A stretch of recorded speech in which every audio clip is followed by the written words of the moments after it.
forum with one objective, is to end the anonymity of the successful businesswoman.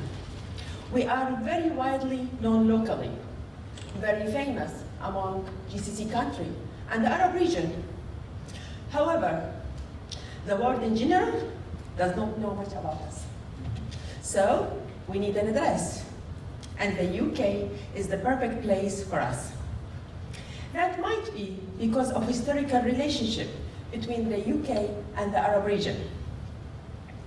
That only happened by the support of government sectors.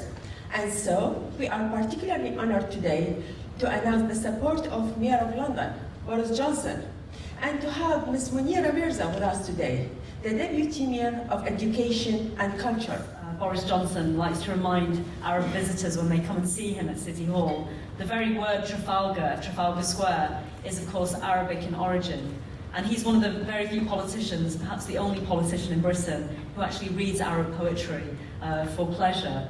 He's very, very passionate and supportive of the culture of the Arab world, and he's always had personal interest in trying to encourage and improve relationships between London and the Arab world. So there's always been a long history between the many different cultures of the Arab world and London. But of course, I entered the audit court, and after 2 years, I was appointed as the first woman auditing judge. In 2004, with work and perseverance, I succeeded in becoming the first woman president of regional auditing court. It is these kinds of forums that are favored, as these brings together cultures, ideas, people from around the world, from different backgrounds, different networks, and different societies. Why improvement in women's attainment of education not lead to improvements in their economic participation? Actually, there are many barriers along the development spectrum that have hindered women's economic participation. Socio-economic and political circumstances. Let's forget the past, but let's cover what we lost in the past. And let's teach our children, our ladies. Churchill once said, "It takes courage to stand and speak. Courage is also to sit and speak and listen. And listen to each other is what we must maintain as women, here and beyond.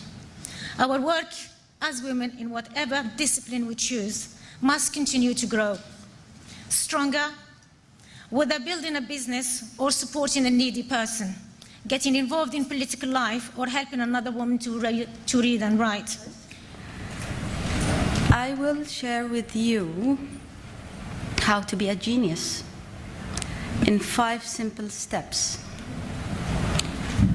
It's a method created by the legendary Tony Buzan, the inventor of mind mapping.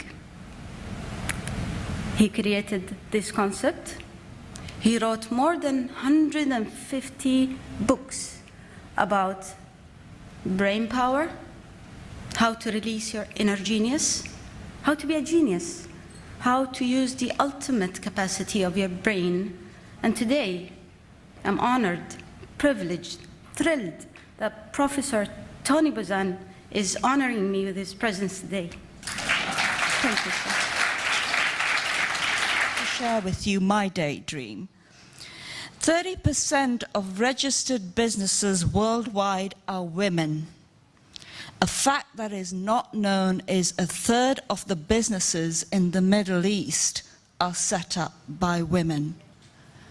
And today, she has managed to bring together, and she has given us a place for our collective voices on the international platform. Thank you, Zainab. السلام عليكم ورحمة الله وبركاته. Dear all, I am honored to be with you today to represent Bahrain Businesswomen Society.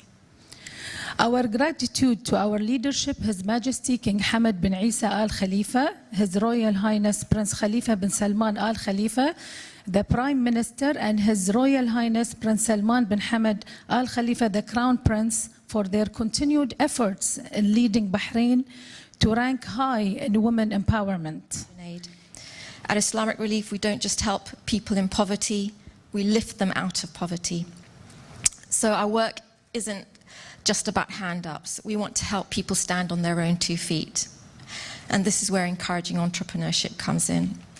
Islamic Relief is determined to empower those who are most vulnerable and marginalized, restoring not only their livelihoods, but their dignity. Assalamu alaikum. Bismillah ar-Rahman ar-Rahim. So I'm going to talk in general, and most of it is stories, so I don't bore you. Whatever I will say right now, it's so little compared to the women, inspiring women that I've seen stand here in my place before and will stand later on. But this is what we need to inspire each other and to make a difference. So I'm quoting Gandhi on "Be the change that you want to see in the world," and I believe that as women we are agents of change. These are much. I'm an artist. I've been working in art field since my childhood. When I've been a little baby, my mom, she was always telling me that I'm laying on the floor and just doing sketches everywhere on the wall. Can you give us a little insight? I have a few businesses running, but I'm full-fledged on ZIRYAB. I am a third-generation member of my family business called Moroccan Bazaar. Where my grandfather sort of set up working in this industry in 1946 in Fez, where we're from originally, and came to the UK in the 60s, exporting Moroccan craft products over here. At the time, it was sort of as a supplier selling to stores, likes of House of Fraser and Selfridges, and those sort of stores back in the days. I started to do fashion designing at Amsterdam, ROC. And as I was doing it after school, I stayed late and I was doing designs. Unfortunately, the majority of the Arabic women present with an advanced cancer. 30 years ago, about 80% of patients with breast cancer would have a mastectomy. Now this figure has dropped down to about 25 to 30% among the European or British women.